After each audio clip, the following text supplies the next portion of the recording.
Graças a Deus e graças a Jesus. Nem todo o que me diz Senhor, Senhor, entrará no reino dos céus, mas aquele que faz a vontade de meu Pai que estás nos céus. Isso está em Mateus, no capítulo 7, no versículo 21. E acreditamos que o que Deus espera e quer de cada um de nós é que todos nós possamos aprender as lições, possamos evoluir para que todos possamos alcançar a nossa destinação, a esfera crística. Como lidar com esse aprendizado? O que a doutrina nos ensina?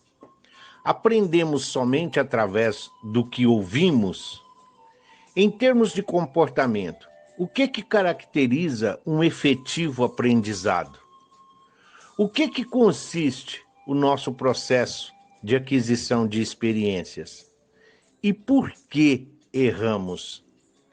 Diante dos nossos erros, qual é a postura mais adequada para que nós possamos superar? E em termos de aprendizagem, o que nós precisamos urgentemente nos conscientizar? A vida é um processo de gradativa aprendizagem em todos os aspectos: moral, intelectual, emocional e espiritual. E só aprendemos fazendo. Nada se aprende só de ouvir falar passivamente. Aprendemos matemática, por exemplo, buscando solucionar os mais diversos e intrincados exercícios dessa matéria. Do mesmo modo, aprendemos uma virtude praticando-a, vivenciando-a no nosso dia a dia.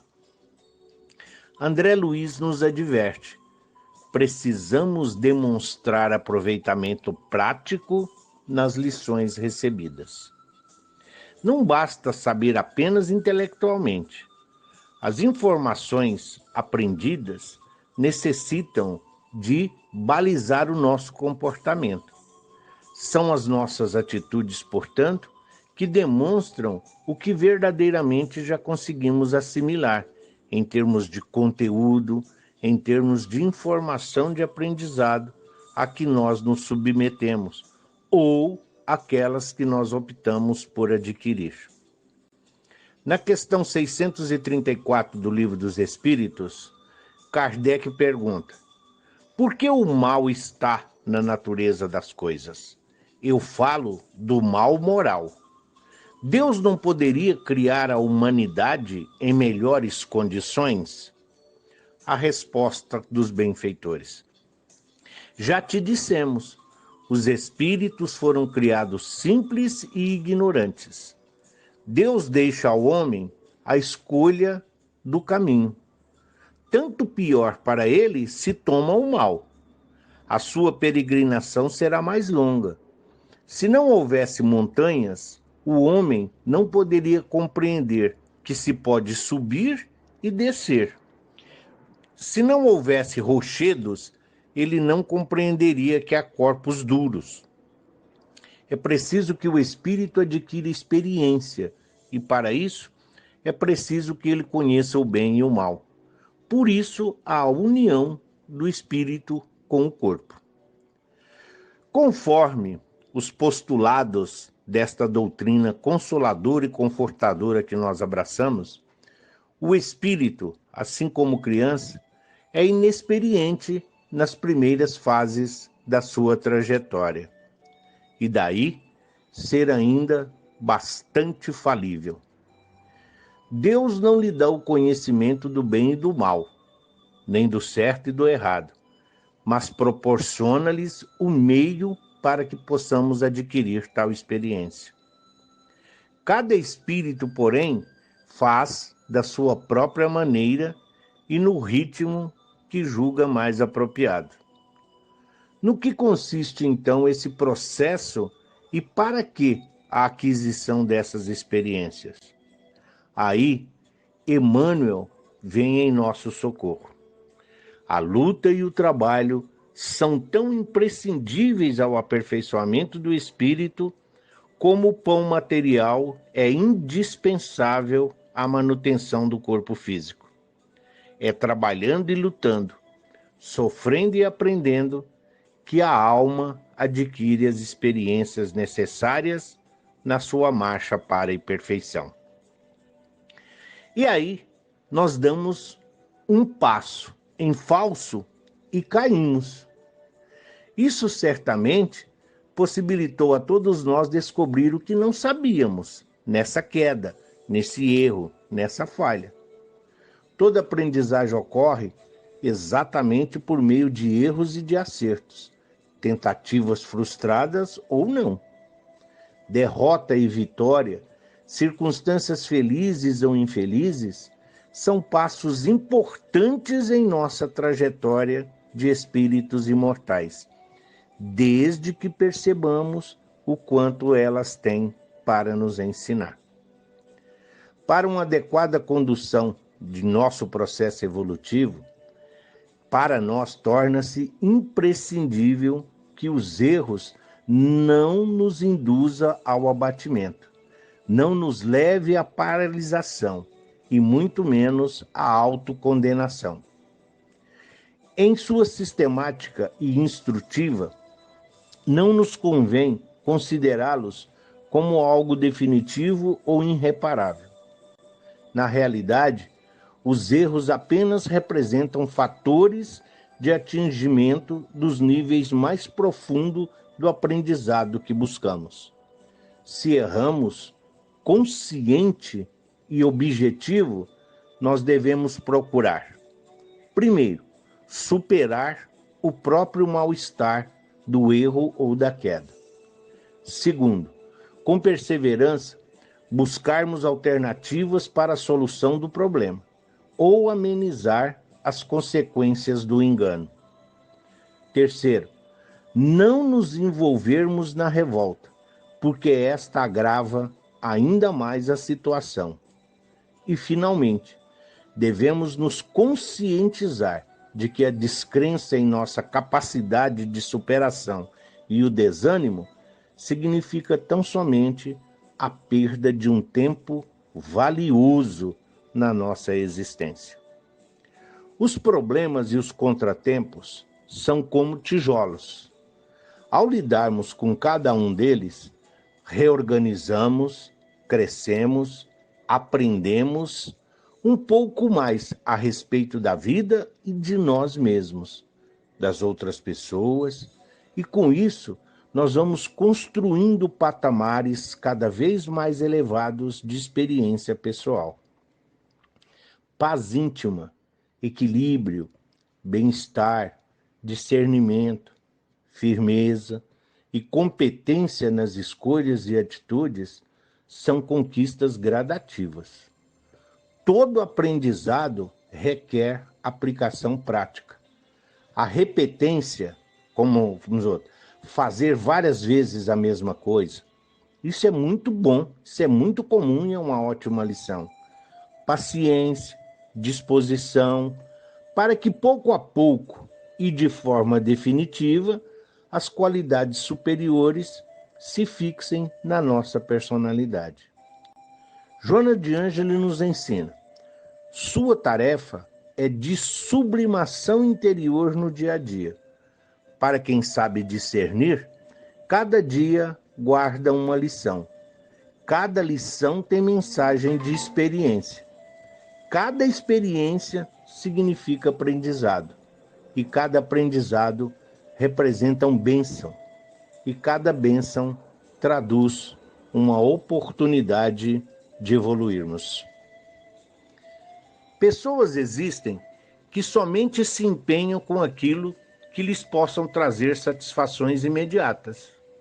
Outras ficam na contemplação do que precisam e do que devem fazer, sem se animarem com nada, sem dizer daqueles que julgam não ter mais nada a aprender, porque a sua autossuficiência não reconhecem as suas próprias limitações.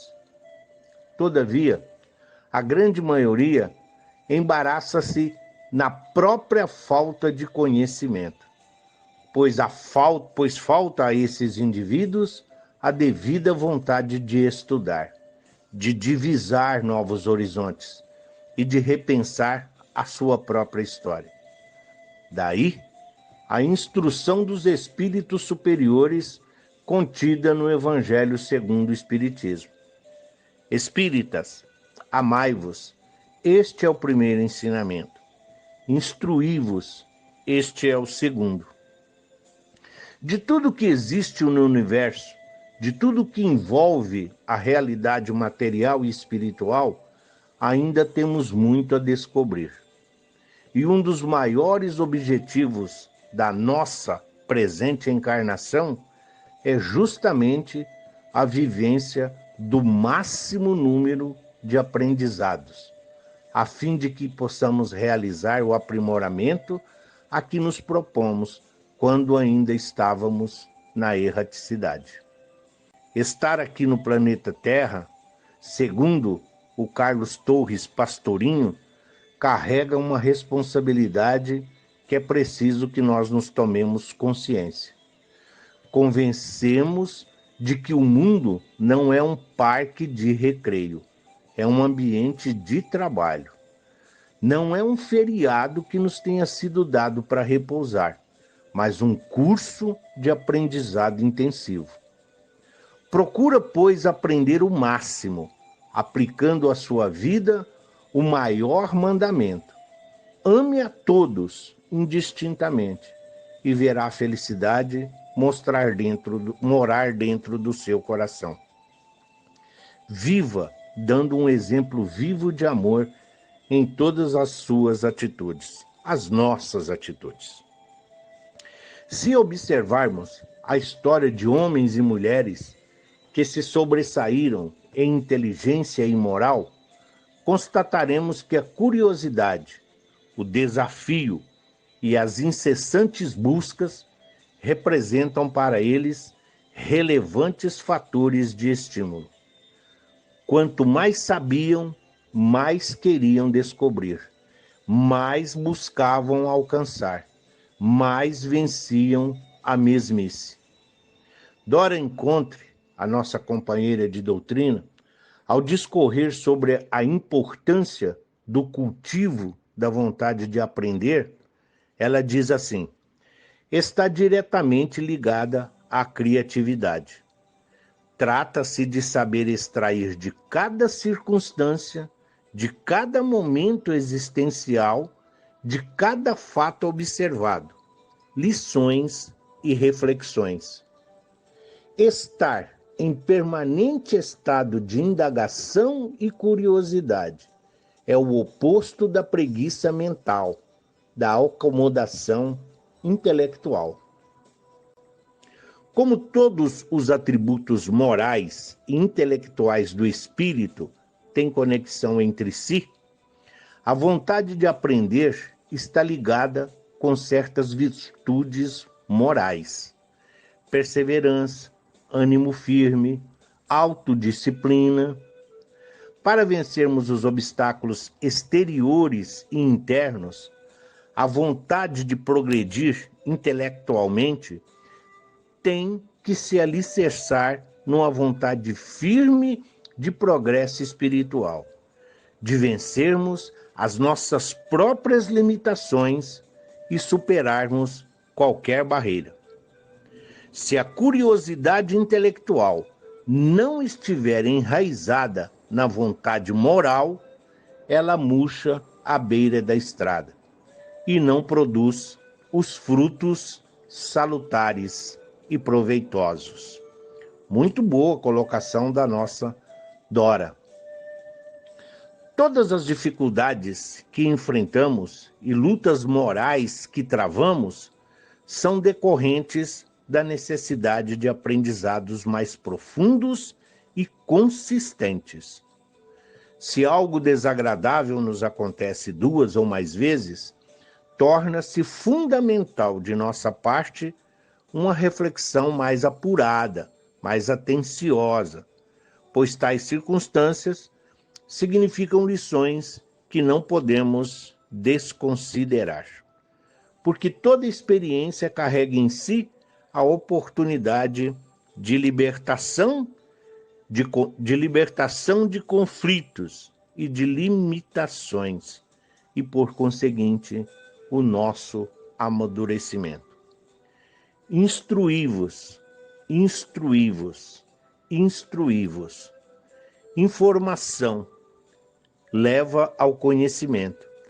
Conhecimento leva à responsabilidade. Responsabilidade leva ao comprometimento. E o comprometimento leva à sabedoria. Deus, desde que nos criou a sua imagem e semelhança, Ele sabe a nossa destinação. Então, somos todos viajores da eternidade, aprendizes do Evangelho a caminho da luz. Graças a Deus e graças a Jesus.